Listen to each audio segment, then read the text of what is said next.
Welcome to part 2, connector housings. This isn't going to involve any soldering at the moment.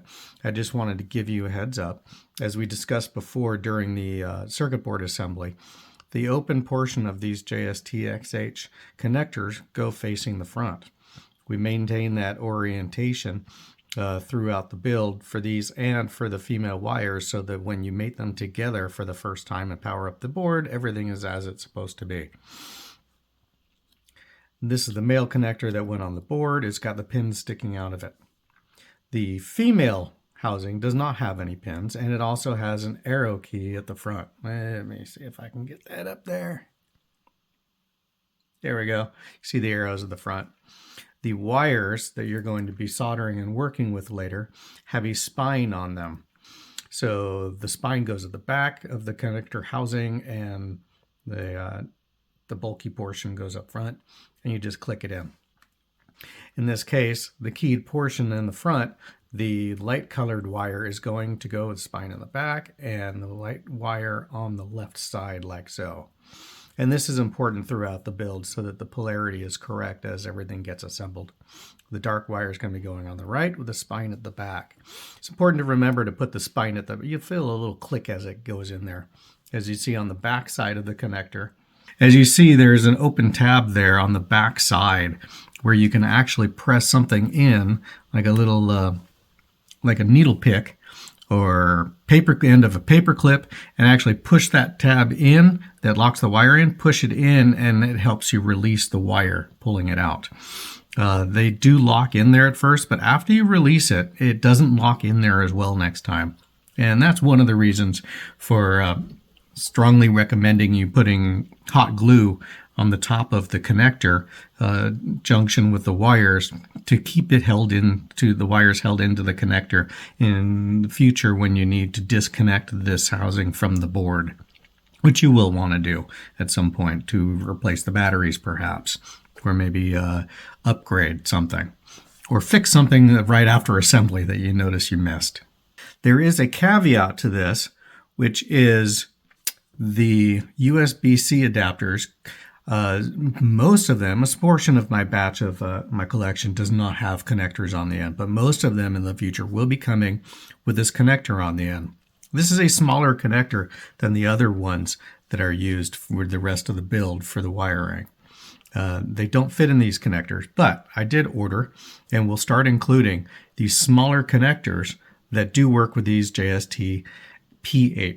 JST is a Japanese standard terminals, I believe, and they're very common, and they work with DuPont connectors really well, at least the XH version. But it turns out that you see this USB port, the red wire, if we do the keyed portion of this housing up front, the red wire would be on the right. And I did plug this into power and check the polarity, and the red wire is in fact positive.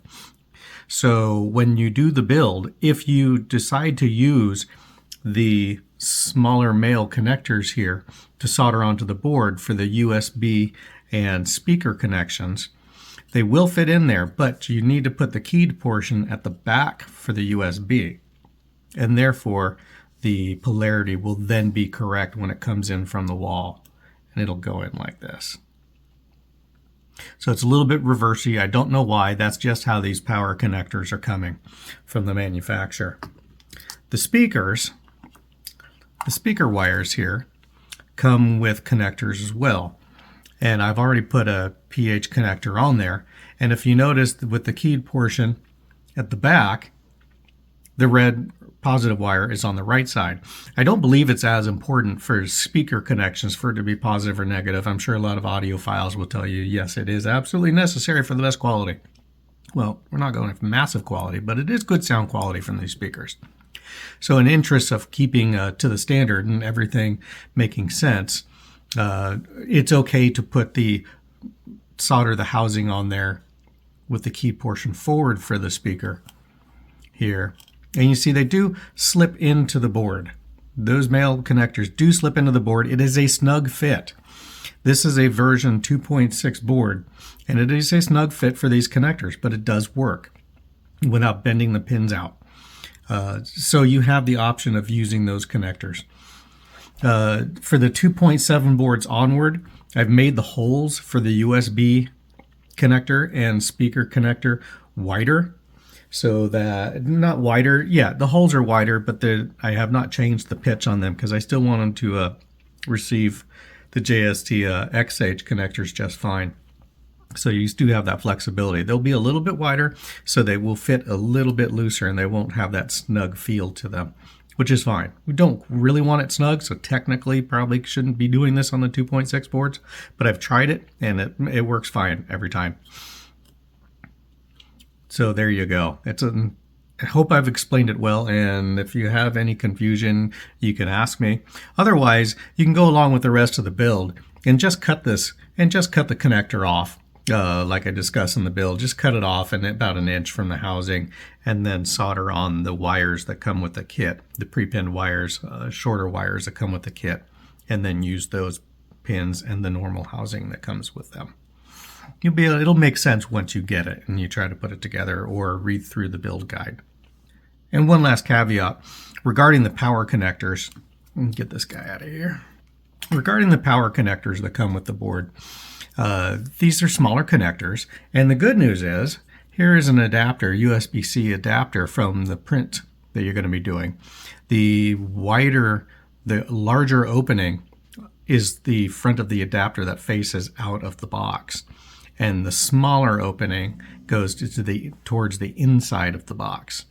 So when you put the port connector in here, you'll notice these smaller connector housings do in fact fit through the adapter, so you don't have to cut them off to make them fit. The JST XH, the ones that have been standard in the project for quite a while, let me get a female here.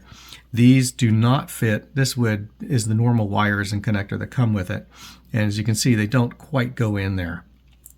They don't quite fit. It can probably be forced, but I don't like doing that. So that's why part of the steps is put the end of the wires through the adapter like this, and it can just sit there while you do the rest of the soldering on the other end, where you solder and splice it onto the USB-C adapter or correction port.